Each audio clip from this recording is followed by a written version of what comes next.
جب بھی یہ ذکر حسین کسی کے لبوں پہ آتا ہے تو وہ حقیقتاً اپنے عالم محبت میں اور عشق کی وادی میں اس کا داخلہ جو ہے وہ شروع ہو جاتا ہے. سبحان اللہ. کیونکہ یہ حسین ہمہ جہت ہیں، جدھر سے بھی دیکھیں باکمال ہیں، مگر عنوان کے اعتبار سے ذکر مدینہ بھی بڑا دل پذیر ہے، بڑا سکون آمیز ہے، مگر جب ذکر کربلا آتا ہے تو انسان جو ہے وہ خالصتاً اللہ اور اس کے رسول کی محبت میں گم ہو جاتا ہے. یہ ذکر حسین عنوان ہے محبتوں کا.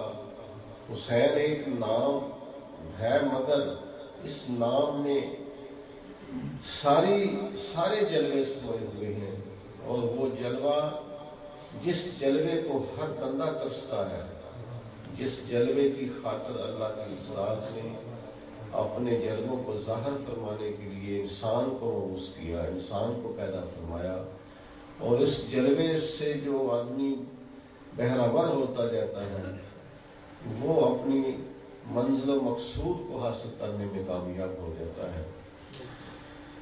لہذا حسین ایک جسم نہیں ہے، حسین ایک وجود نہیں ہے، بلکہ حسین ایک عنوان ہے محبتوں کا، وفاؤں کا، اور جرأت و دلیری کا، بہادری کا، عظمت کا. یہ ایک جامع عنوان ہے. جب بھی آپ کسی عنوان پہ بھی بات کریں گے تو معراج ہوگی تو حسین علی رضی اللہ عنہ کے نام سے ہوگی.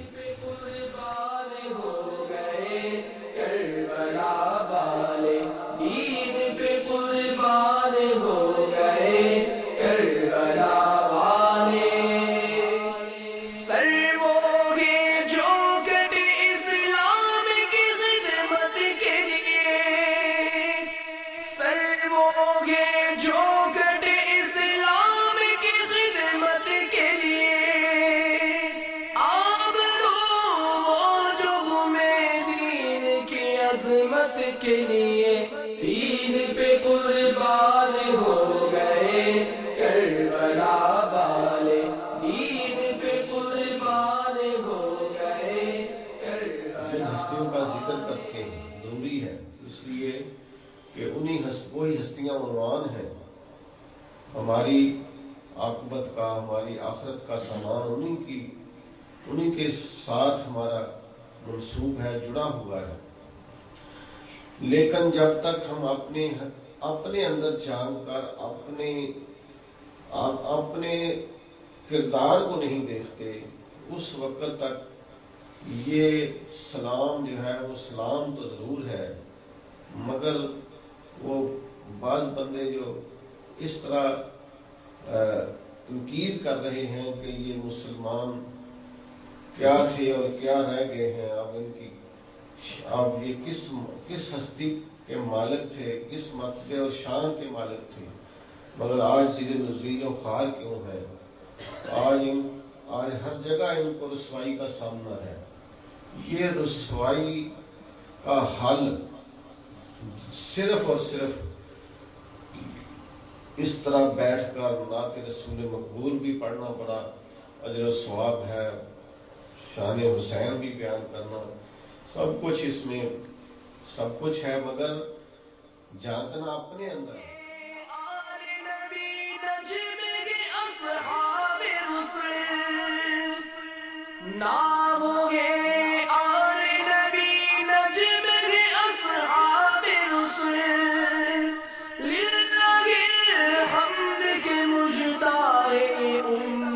کے لیے دین پہ قربان ہو گئے کربلا والے.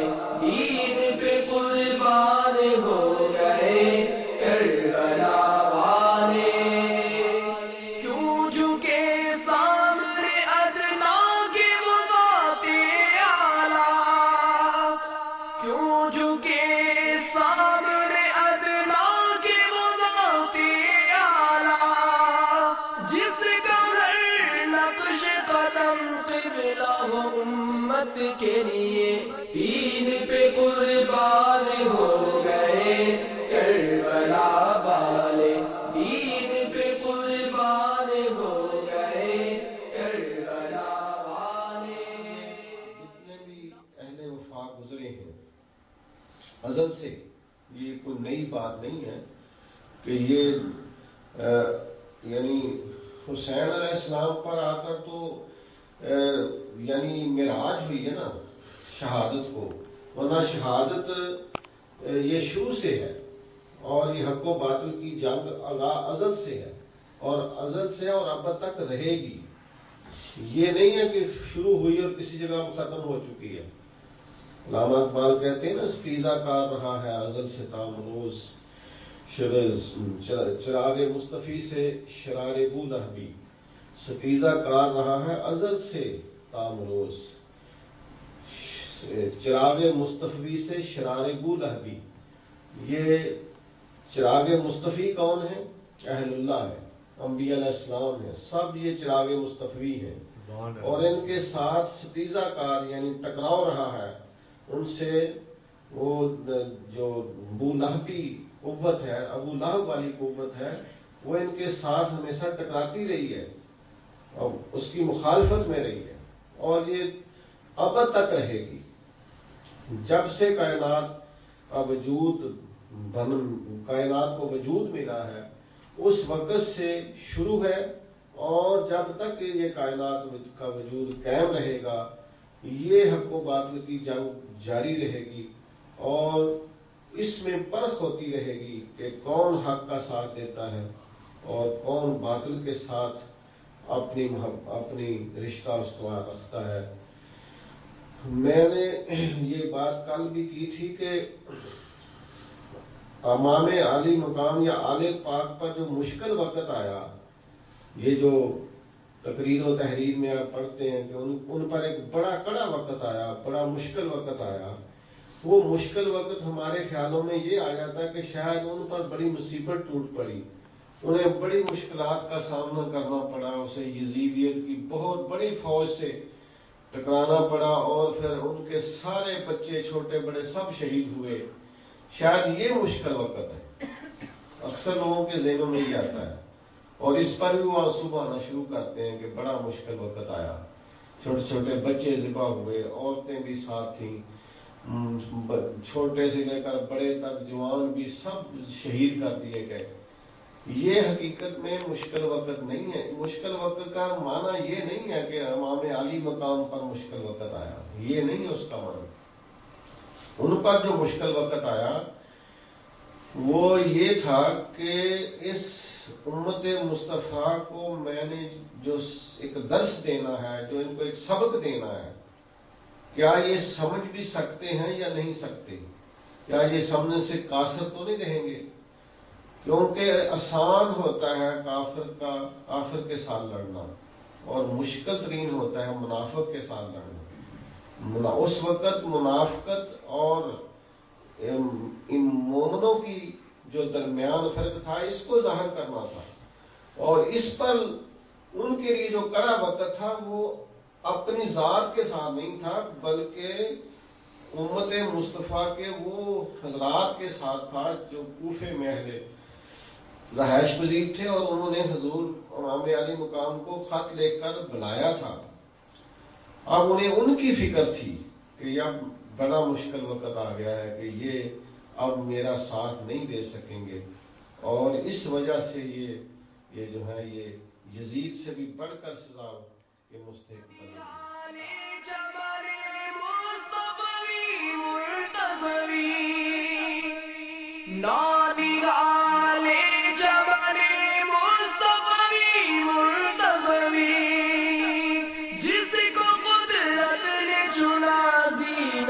جنت کے لیے دین پہ قربان ہو گئے کربلا والے، دین پہ قربان ہو گئے کربلا والے، جو کہ آغوش پیغمبر میں بھلا پھولا تھا،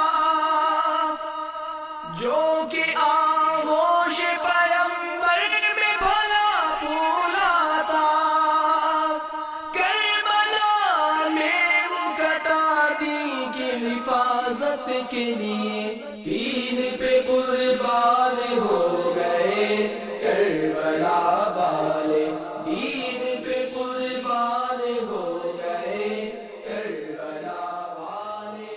کسی کا شعر ہے کہ جسے جان ہو پیاری وہ ابھی سے لوٹ جائے، ہمارے قافلے کا رخ تو کربلا کی طرف ہے۔ جسے جان ہو پیاری وہ ابھی سے لوٹ جائے، ابھی سے اسے چاہیے واپس چلا جائے، کیونکہ ادھر جان دینا پڑے گی، مال تو کچھ نہیں ہے نا، ہم سے تو مال بھی دینا ہمارے لیے بڑا مشکل ہے، ادھر تو جان پیش کرنی پڑتی ہے، اور جان پیش کرنے کی جو یہاں تک پہنچ جائیں گے کہ ہماری جان بھی جو ہے وہ جان دی ہوئی اسی کی تھی، حق تو یہ ہے کہ حق ادا نہ ہوا، اس خیال سے جو بندہ دنیا میں زندگی بسر کرتا ہے اور اہل اللہ کے ساتھ جو اپنا رشتہ محبت استوار کرتا ہے اور دعویٰ کرتا ہے کہ میں اللہ والوں کے ساتھ چل رہا ہوں، اس کا معیار اتنا بلند ہونا چاہیے کہ جان دے کر بھی نہ کہے کہ میں نے دی ہے، بلکہ اتنا اسے محبت کا نشہ نصیب ہو، اس قدر محبت کا نشہ ہو کہ اس کو ذبح ہوتے ہوئے یہ نہ پتا چلے کہ مجھے کسی نے ذبح کیا ہے۔ ورنہ کسی عاشق نے یہ لکھا ہے کہ وقت ذبح ذرا سا تڑپنے پہ صنم اٹھ گیا اور لہو بہتا رہا اس کو منانے کے لیے۔ جب ذبح ہو رہا تھا، جو ذبح کر رہا تھا اس نے کہا کہ تو آگے سے تڑپا کیوں ہے؟ یعنی ذبح کرنے سے پہلے ہوتا ہے کہ چھری بھی تیز کی جائے، آنکھوں پہ پٹی بھی باندھی جائے، اور پھر ہاتھ کو بھی باندھ دیے جائیں کہ وہ کہیں چھری کو دیکھ کر خوف زدہ ہو کر آگے سے تڑپنا نہ شروع کر دے۔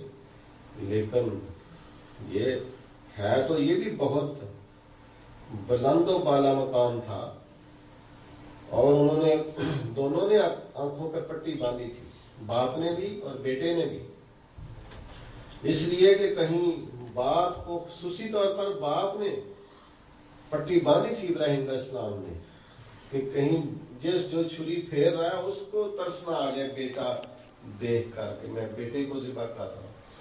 لیکن وہ کربلا کا کیا سما تھا کہ اپنے ہاتھوں سے خود ان کو تیار کر کے گھوڑے پہ سوار کر رہے ہیں، اور چھوٹے چھوٹے ہتھیار دے کر جزیدی فوج جو کتنی تعداد میں ہے، ہزاروں لاکھوں میں ہے، جن کے سامنے ایک فرد چراغ مصطفی ایک ایک کر کے جا رہا ہے، باغ نبوی کا ایک ایک پھول جو ہے وہ جا کر ان کے ہاتھ میں مسل ہو کر واپس لوٹتا ہے، وہ حسین خود اٹھا کر لاتے ہیں، یا آنکھوں پر پٹی باندھ کے لاتے ہیں یا کھول کر، تو کہتے ہیں ایک نظارہ آنکھیں بند کر کے، اور اس سے بڑا نظارہ آنکھیں کھول کر ہوتا ہے۔ سبحان اللہ، آنکھیں بند کر کے بھی نظارہ آتا ہے، لیکن صحیح نظارہ جو ہے جن کو نصیب ہوتا ہے ان کی آنکھیں پھر بند ہوتی نہیں، وہ نظارہ ہی ایسا کہ آنکھیں کھلی کی کھلی رہ جاتی ہیں، پھر بند کرنے کی کوشش کرو تو اس کی آنکھیں بند ہی نہیں ہوتی، بلکہ کہتے ہیں کہ بعد از مرگ بھی میری آنکھیں کھلی رہیں، کہ عادت جو پڑ چکی تھی تیرے انتظار کی، مرنے کے بعد بھی کوشش کی کہ آنکھیں بند کر دی جائے، اب تو بند ہونی چاہیے، کہتے وہ نہیں ہو رہی تھی، اس لیے کہ انتظار ایسی لگی ہوئی تھی دیدار کی۔ تو جب دیدار کی انتظار میں یہ حال ہو کہ آنکھیں بند نہیں ہوتی، تو جب دیدار نصیب ہو رہا ہو اس وقت آنکھیں کیسے بند ہو سکتی؟ اس لیے آنکھوں کو کھلا رکھنے کا حکم، کھلی آنکھ سے دیکھو۔ نماز میں بھی آپ دیکھیں ایک مسئلہ ہے شرعی کہ کیا نماز آنکھیں بند کر کے پڑھے گی یا کھول کے، تو دونوں طرح جائز ہے، اجازت ہے کہ اگر کسی کو کھول کر آنکھیں کھول کر نماز پڑھنے سے کوئی وسوسے زیادہ پڑھ رہے ہیں تو وہ آنکھیں بند کر کے پڑھ لیں، مگر اصل نماز جو ہے وہ اسی وقت شروع ہوگی جب اس کی آنکھیں کھلی ہوں گی. کھلی رکھ کر آنکھیں نماز پڑھنا زیادہ افضل ہے بند کرنے سے. اسی طرح یہ جیسے یہ شرعی مسئلہ ہے، اسی طرح یہ طریقت و حقیقت کا بھی یہی مسئلہ ہے. بلکہ آنکھیں بند کرنا جرم تصور کیا جاتا ہے اس وقت. آنکھیں بند کرنا ایسے ہی ہے کہ جیسے علامہ اقبال نے کہا ناداں گر گئے سجدے میں جب وقت قیام آیا. جب وقت آیا کھڑے ہونے کا، حق کے ساتھ چلنے کا، تو پھر وہ سجدے میں پڑ گئے. اب سجدہ بھی معراج ہے، مگر جس وقت قیام میں جو لذت قیام میں آتی ہے وہ شاید سجدے سے پڑھ کر ہوگی. اور اس قیام ہی اصل میں جو حقیقت ہے وفا کی. قیام میں ہی انہوں نے یعنی اپنے آپ کو یعنی قیام میں قائم رکھنا، ثابت قدم رکھنا.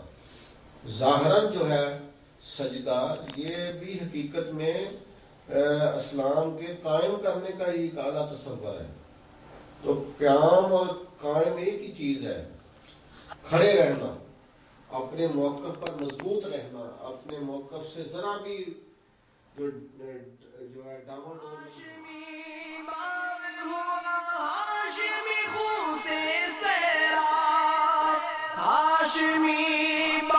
ہوا ہاشمی خون سے سیراب.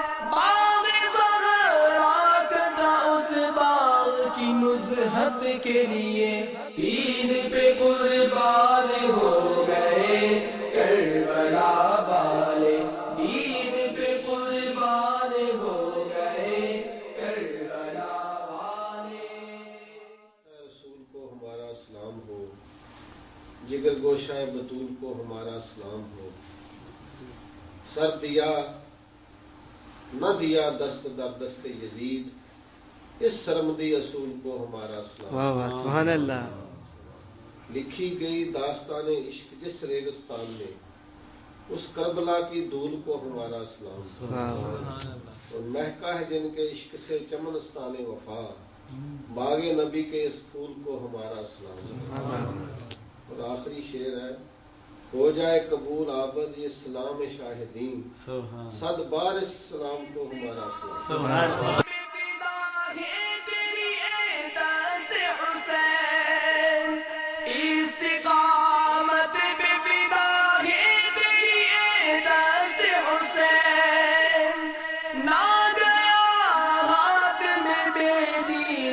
بیعت کے لیے دین پہ قربان ہو گئے کربلا والے. دین پہ قربان ہو گئے کربلا والے. کھل گیا اس سے اگر حق پر نہ ہوتے اصحاب، کھل گیا اس سے اگر حق پر نہ ہوتے اصحاب. دست حسنین نہ لڑتا کبھی بیعت کے لیے، دین پہ قربان ہو گئے کربلا والے. دین پہ قربان ہو گئے کربلا والے. سالک اصحاب تو نورانی ہے اور آل ہے نور. سالک اصحاب تو نورانی ہے اور آل ہے نور. نور کو نور ہی لائق تھا معیت کے لیے، دین پہ قربان ہو گئے کربلا والے. دین پہ قربان ہو گئے کربلا والے. کاروان کربلا کے تصور سے لرزتا ہے دل میرا، اس قدر عالی مرتبہ ہے یہ کارواں حسین کا. اور حسین اور قرآن کے تعلق کو یوں سمجھ، حسین قرآن کا اور قرآن ہے ترجمہ حسین کا. سبحان اللہ. عالی نبی نے رکھی ہے کلمے کی آبرو، اب کلمہ بذات خود ہے پاسباں حسین. سبحان اللہ. مہک رہا ہے زمانہ خوشبوئے وفا سے اب، یہ مہکتا ہوا ہر پھول ہے گلستان حسین کا، سبحان اللہ، اور جنت کے نوجوانوں کا سردار بنا دیا، جنت کے نوجوانوں کا سردار بنا دیا، جنت کا ہر جوان ہے غلما حسین، سبحان اللہ، جب وہ سردار ہیں ان کو حضور نبی پاک نے فرمایا کہ جنت کے نوجوانوں کے سردار کون ہیں؟ امام حسین۔ ایک نئی نقطے کی بات یہ بھی ہے کہ جنت میں کوئی بوڑھا بھی ہوگا یا سارے جوانی ہوں گے؟ سارے جوان ہوں گے، کوئی بوڑھا جنت میں نہیں جائے گا، صحیح ہے؟ جیسے مائی نے کہا تھا نا ضرور میرے لیے دعا کریں میں جنتی تو ہو جاؤں، میں تو بوڑھی ہو چکی ہوں، عمر میں کچھ نہیں کر سکتی، اب آپ کی غلامی میں آ گئی ہوں، کلمہ میں نے پڑھ لی ہے، عالم نے بوڑھا تو جنت میں کوئی نہیں جائے گا۔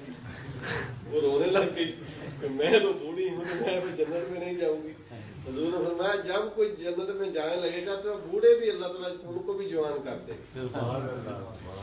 تو یہ لکھا شعر جو ہے نا، جنت کے نوجوانوں کا سردار بنا دیا، جنت کا ہر جوان ہے غلما حسین کا، غلام ہے، تو جنت کا ہر جوان، جب جنت میں ہوں گے سارے جوان، تو کوئی ایسا ہے جو امام حسین کا پھر غلام نہ ہو؟